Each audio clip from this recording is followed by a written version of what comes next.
شروع اللہ کا نام لے کر جو بڑا مہربان نہایت رحم والا ہے۔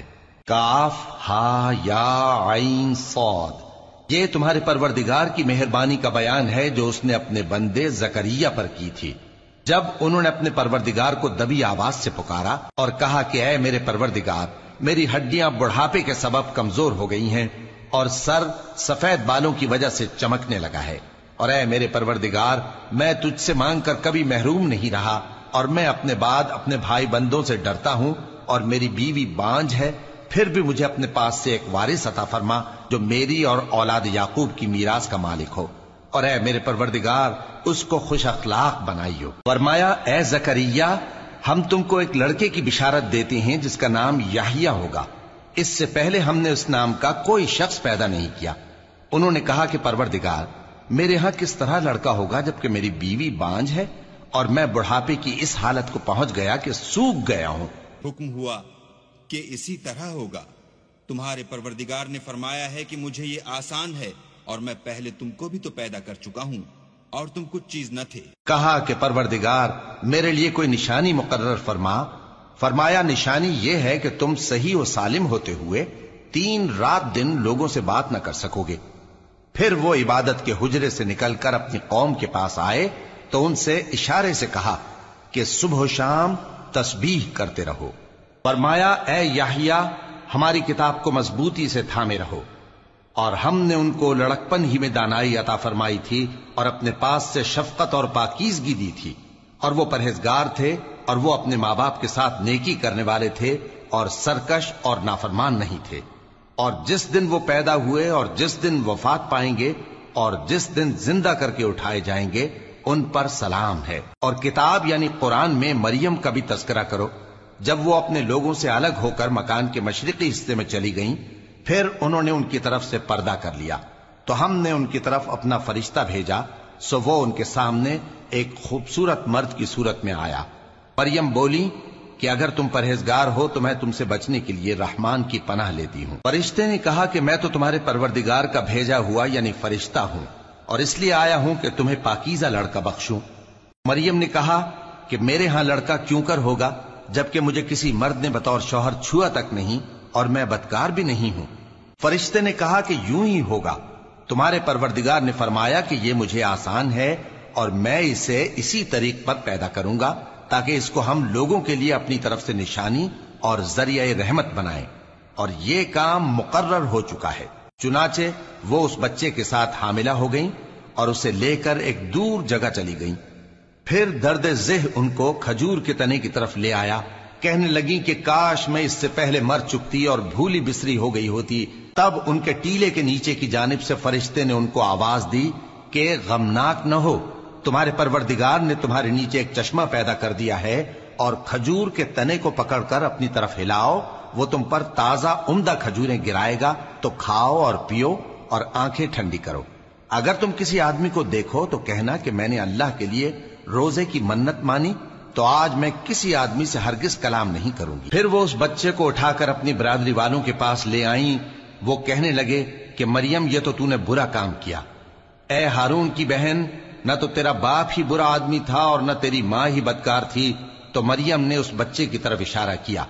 وہ بولے کہ ہم اس سے کہ گود کا بچہ ہے کیسے بات کریں؟ بچے نے کہا کہ میں اللہ کا بندہ ہوں، اس نے مجھے کتاب دی ہے اور نبی بنایا ہے، اور میں جہاں ہوں اور جس حال میں ہوں اس نے مجھے صاحب برکت بنایا ہے، اور جب تک زندہ ہوں مجھ کو نماز اور زکوٰۃ کا ارشاد فرمایا ہے، اور مجھے اپنی ماں کے ساتھ نیک سلوک کرنے والا بنایا ہے اور سرکش و بدبخت نہیں بنایا، اور جس دن میں پیدا ہوا اور جس دن مروں گا اور جس دن زندہ کر کے اٹھایا جاؤں گا مجھ پر سلام ہے۔ یہ مریم کے بیٹے عیسیٰ ہیں، اور یہ سچی بات ہے جس میں لوگ شک کرتے ہیں۔ اللہ کو شایع نہیں کہ کسی کو بیٹا بنائے، وہ پاک ہے، جب کسی چیز کا ارادہ کرتا ہے تو اس کو یہی کہتا ہے کہ ہو جا تو وہ ہو جاتی ہے، اور بے شک اللہ ہی میرا اور تمہارا پروردگار ہے، تو اسی کی عبادت کرو، یہی سیدھا رستہ ہے۔ پھر اہل کتاب کے فرقوں نے باہم اختلاف کیا، سو جو لوگ کافر ہوئے ہیں ان کو بڑے دن یعنی قیامت کے روز حاضر ہونے سے خرابی ہے۔ وہ جس دن ہمارے سامنے آئیں گے کیسے سننے والے اور کیسے دیکھنے والے ہوں گے، مگر ظالم آج کھلی گمراہی میں ہیں، اور ان کو حسرت و افسوس کے دن سے ڈرا دو جب بات فیصل کر دی جائے گی اور وہ غفلت میں پڑے ہوئے ہیں اور ایمان نہیں لاتے۔ ہم ہی زمین کے اور جو لوگ اس پر بستے ہیں ان کے وارث ہوں گے، اور ہماری ہی طرف ان کو لوٹنا ہوگا۔ اور کتاب میں ابراہیم کا ذکر کرو، بے شک وہ نہایت سچے تھے، پیغمبر تھے۔ جب انہوں نے اپنے باپ سے کہا کہ ابا، آپ ایسی چیزوں کو کیوں پوچھتے ہیں جو نہ سنیں اور نہ دیکھیں اور نہ آپ کے کچھ کام آ سکیں؟ ابا، مجھے ایسا علم ملا ہے جو آپ کو نہیں ملا، تو میرے ساتھ ہو جائیے، میں آپ کو سیدھی راہ پر لے چلوں گا۔ ابا، شیطان کی پوجا نہ کیجیے، بے شک شیطان اللہ کا نافرمان ہے۔ ابا، مجھے ڈر لگتا ہے کہ آپ کو اللہ کا عذاب آ پکڑے تو آپ شیطان کے ساتھی ہو جائیں۔ اس نے کہا کہ ابراہیم، کیا تو میرے معبودوں کے خلاف ہے؟ اگر تو باز نہ آئے گا تو میں تجھے سنسار کر دوں گا اور تو ہمیشہ کے لیے مجھ سے دور ہو جا۔ ابراہیم نے سلام علیکم کہا اور کہا کہ میں آپ کے لیے اپنے پروردگار سے بخشش مانگوں گا، بے شک وہ مجھ پر نہایت مہربان ہے۔ اور میں آپ لوگوں سے اور جن کو آپ اللہ کے سوا پکارا کرتے ہیں ان سے کنارہ کرتا ہوں اور اپنے پروردگار ہی کو پکاروں گا۔ امید ہے کہ میں اپنے پروردگار کو پکار کر محروم نہیں رہوں گا۔ اور جب ابراہیم ان لوگوں سے اور جن کی وہ اللہ کے سوا پرستش کرتے تھے الگ ہو گئے تو ہم نے ان کو اسحاق اور اسحاق کو یعقوب بخشے اور ہر ایک کو پیغمبر بنایا، اور ہم نے ان کو اپنی رحمت سے بہت سی چیزیں عنایت کی اور ان کا ذکر جمیل بلند کیا۔ اور کتاب میں موسیٰ کا بھی ذکر کرو، بے شک وہ ہمارے برگزیدہ تھے اور رسول تھے، نبی تھے، اور ہم نے ان کو طور کی داہنی طرف سے پکارا اور باتیں کرنے کے لیے نزدیک بلایا، اور اپنی مہربانی سے ان کو ان کا بھائی ہارون پیغمبر بنا کر عطا کیا۔ اور کتاب میں اسماعیل کا بھی ذکر کرو، وہ وعدے کے سچے اور رسول تھے، نبی تھے، اور وہ اپنے گھر والوں کو نماز اور زکوٰۃ کا حکم کرتے تھے اور اپنے پروردگار کے ہاں پسندیدہ تھے۔ اور کتاب میں ادریس کا بھی ذکر کرو، وہ بھی نہایت سچے تھے، نبی تھے، اور ہم نے ان کو اونچی جگہ اٹھا لیا تھا۔ یہ وہ لوگ ہیں جن پر اللہ نے اپنے پیغمبروں میں سے فضل کیا، یعنی اولاد آدم میں سے، اور ان لوگوں میں سے جن کو ہم نے نوح کے ساتھ کشتی میں سوار کیا، اور ابراہیم اور یعقوب کی اولاد میں سے، اور ان لوگوں میں سے جن کو ہم نے ہدایت دی اور جنہیں برگزیدہ کیا۔ جب ان کے سامنے ہماری آیتیں پڑھی جاتی تھیں تو سجدے میں گر پڑتے اور روتے رہتے تھے۔ پھر ان کے بعد چند ناخلف ان کے جانشین ہوئے جنہوں نے نماز کو ضائع کر دیا اور خواہشات نفسانی کے پیچھے لگ گئے، سو ان قریب ان کو گمراہی کی سزا ملے گی۔ ہاں، جس نے توبہ کی اور ایمان لایا اور عمل نیک کیے تو ایسے لوگ بہشت میں داخل ہوں گے اور ان کا ذرا نقصان نہ کیا جائے گا، یعنی ہمیشہ کی بہشتوں میں جس کا اللہ نے اپنے بندوں سے وعدہ کیا ہے کہ جو ان کی آنکھوں سے پوشیدہ ہے۔ بے شک اس کا وعدہ نیکوکاروں کے سامنے آنے والا ہے، وہ اس میں سلام کے سوا کوئی بیہودہ کلام نہ سنیں گے اور ان کو صبح و شام کھانا ملے گا۔ یہی وہ جنت ہے جس کا ہم اپنے بندوں میں سے ایسے شخص کو مالک بنائیں گے جو پرہیزگار ہوگا۔ اور فرشتوں نے پیغمبر کو جواب دیا کہ ہم تمہارے پروردگار کے حکم کے سوا اتر نہیں سکتے، جو کچھ ہمارے آگے ہے اور جو پیچھے ہے اور جو اس کے درمیان ہے سب اسی کا ہے، اور تمہارا پروردگار بھولنے والا نہیں، یعنی آسمان اور زمین کا اور جو ان دونوں کے درمیان ہے سب کا پروردگار، تو اسی کی عبادت کرو اور اس کی عبادت پر ثابت قدم رہو۔ بھلا تم کوئی اس کا ہم نام جانتے ہو؟ اور کافر انسان کہتا ہے کہ جب میں مر جاؤں گا تو کیا زندہ کر کے نکالا جاؤں گا؟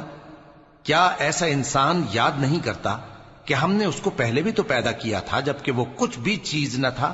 سو تمہارے پروردگار کی قسم، ہم ان کو جمع کریں گے اور شیطانوں کو بھی، پھر ان سب کو جہنم کے گرد حاضر کریں گے اور وہ گھٹنوں پر گرے ہوئے ہوں گے۔ پھر ہر گروہ میں سے ہم ایسے لوگوں کو کھینچ نکالیں گے جو رحمان کے مقابلے میں سخت سرکشی کرتے تھے، پھر ہم ان لوگوں سے خوب واقف ہیں جو اس میں داخل ہونے کے زیادہ لائق ہیں، اور تم میں سے کوئی شخص نہیں مگر اسے اس پر گزرنا ہوگا، یہ تمہارے پروردگار پر لازم ہے، مقرر ہے۔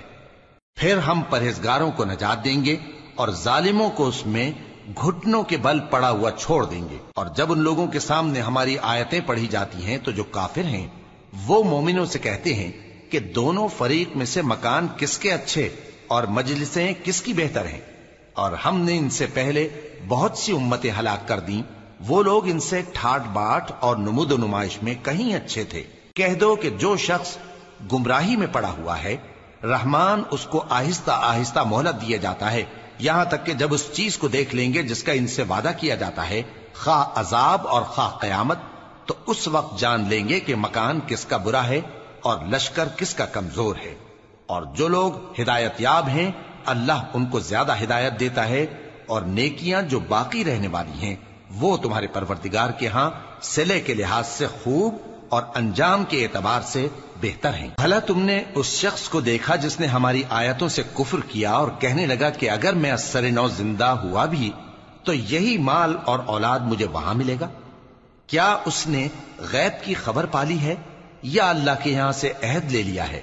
ہرگز نہیں، یہ جو کچھ کہتا ہے ہم اس کو لکھتے جاتے اور اس کے لیے آہستہ آہستہ عذاب بڑھاتے جاتے ہیں، اور جو چیزیں یہ بتاتا ہے ان کے ہم وارث ہوں گے، اور یہ اکیلا ہمارے سامنے آئے گا۔ اور ان لوگوں نے اللہ کے سوا اور معبود بنا لیے ہیں تاکہ وہ ان کے لیے موجب عزت ہوں۔ ہرگز نہیں، وہ معبود ان کی پرستش سے انکار کریں گے اور ان کے دشمن و مخالف ہوں گے۔ کیا تم نے نہیں دیکھا کہ ہم نے شیطانوں کو کافروں پر چھوڑ رکھا ہے کہ وہ ان کو خوب اکساتے رہتی ہیں؟ تو تم ان پر عذاب کے لیے جلدی نہ کرو کہ ہم تو ان کے لیے دن شمار کر رہے ہیں۔ جس روز ہم پرہیزگاروں کو رحمان کے سامنے بطور مہمان جمع کریں گے اور گناہگاروں کو دوزخ کی طرف پیاسے ہانک لے جائیں گے، تو لوگ کسی کی سفارش کا اختیار نہ رکھیں گے مگر جس نے رحمان سے اقرار لے لیا ہو۔ اور کہتے ہیں کہ رحمان بیٹا رکھتا ہے۔ ایسا کہنے والوں، یہ تو تم بری بات زبان پر لاتے ہو۔ قریب ہے کہ اس جھوٹ سے آسمان پھٹ پڑے اور زمین شق ہو جائے اور پہاڑ پارا پارا ہو کر گر پڑیں کہ انہوں نے رحمان کے لیے بیٹا تجویز کیا، اور رحمان کو شایع نہیں کہ کسی کو بیٹا بنائے۔ ہر شخص جو آسمانوں اور زمین میں ہے رحمان کے روبرو بطور بندہ ہی آئے گا۔ اس نے ان سب کو اپنے علم سے گھیر رکھا اور ایک ایک کو شمار کر رکھا ہے، اور یہ سب قیامت کے دن اس کے سامنے اکیلے اکیلے حاضر ہوں گے۔ اور جو لوگ ایمان لائے اور عمل نیک کیے، رحمان ان کی محبت مخلوقات کے دل میں پیدا کر دے گا۔ اے پیغمبر صلی اللہ علیہ وآلہ وسلم، ہم نے یہ قرآن تمہاری زبان میں آسان بنا کر نازل کیا ہے تاکہ تم اس سے پرہیزگاروں کو خوشخبری پہنچا دو اور جھگڑالوؤں کو ڈر سنا دو۔ اور ہم نے ان سے پہلے بہت سے گروہوں کو ہلاک کر دیا ہے۔ بھلا تم ان میں سے کسی کو دیکھتے ہو یا کہیں ان کی بھنک سنتے ہو؟